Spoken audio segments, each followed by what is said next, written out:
The WRX STi has been a staple of Japanese performance for the best part of 30 years. While every other manufacturer in the 90s was doing the typical thing of putting an inline 4 in a front-wheel drive car, or inline 6 in a rear-wheel drive car, Subaru put a flat 4 in an all-wheel drive car, to this day being the only manufacturer to do so. The benefit? A low centre of gravity from that banana crate-shaped engine and perfectly symmetrical all-wheel power delivery. As a result, it became the ideal platform to go rallying, replacing the aging Legacy RS in 1993 and going on to win 3 times in a row. And the best part is, you too could get a taste of what it was like to drive in the WRC back in the 90s, because every manufacturer until 1997 had to make a road-going homologation version of their rally car with pretty much the same running gear.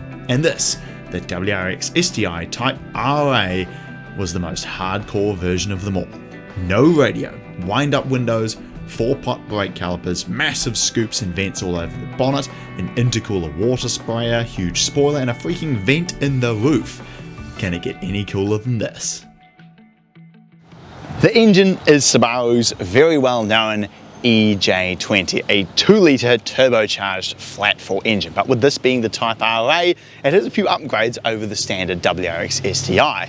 It's got a slightly larger turbocharger, making a little bit more boost and is naturally tuned accordingly. There's a tank down here with piping going up into the bonnet, which looks like it would be for the windscreen washers, but in fact no, it actually sprays water automatically, although you can press a button inside to activate it yourself, which sprays water onto the top mount intercooler to help cool down the air going into your engine. The power of this engine is the gentleman's agreement figure of 206 kilowatt or 280 horsepower, and torque is around 340 newton meters, but people generally say that these make a bit more than that gentleman's agreement, and so it's believed that most of these stock ones made around 300 horsepower. This one also happens to be on coilovers. It's got an STi brace between the shock towers and a whole lot of bracing underneath as well. It's paired up with a 5-speed manual transmission, and of course it has Subaru's symmetrical all-wheel drive. And very cool to see as well, inside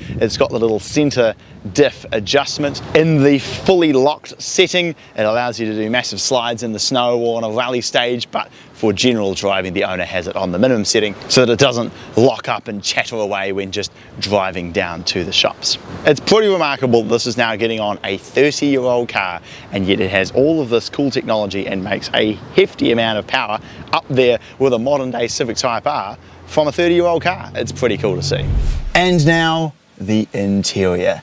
No one is buying a Subaru WRX Type RA for a refined interior experience. The whole dashboard is made of vinyl, everything is made of weird roundy 90s plastic, there's exposed bolt heads everywhere. However, there are some good points. He's put in a really nice looking 90's steering wheel. The gauges, very simple, but they show all the information you need, and this revs to 8,000 RPM and has that center differential display there in the middle that shows you how locked your center diff is. Here on the dash you have the adjustment for the center diff, and you have the buttons to manually spray water on the intercooler. Amazingly, even though this is the stripped out lightweight version with manual windows and no features whatsoever, it doesn't even have a radio or speakers or anything, it has air conditioning. So at least Subaru was thinking of some creature comforts. Where the radio was is now replaced by a water temp, oil temp and oil pressure gauge, which are far more useful than the music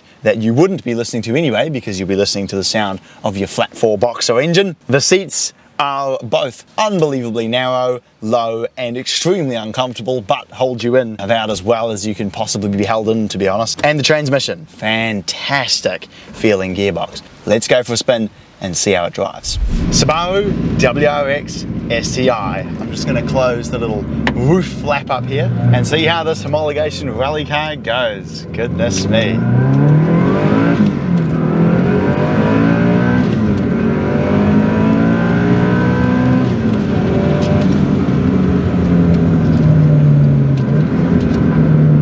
That's the fastest 200 kilowatt car I've ever been in. This car was made for this road. Wow, the gears are so short. Truly explosive performance from the Boxer 4 and unfathomable handling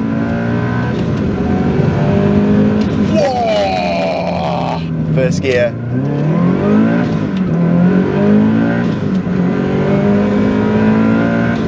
Wow, the most raw Japanese car I think I've ever come across.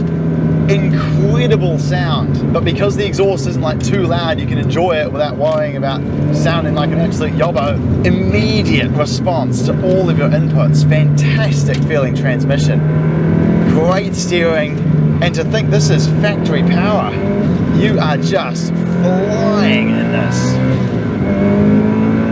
Holy, it's incredible. The way it pulls you out of corners. And the short gears, like if this was a rally stage, you would be booking it. It's actually quite remarkable how usable this car is. Like, yeah, it's loud.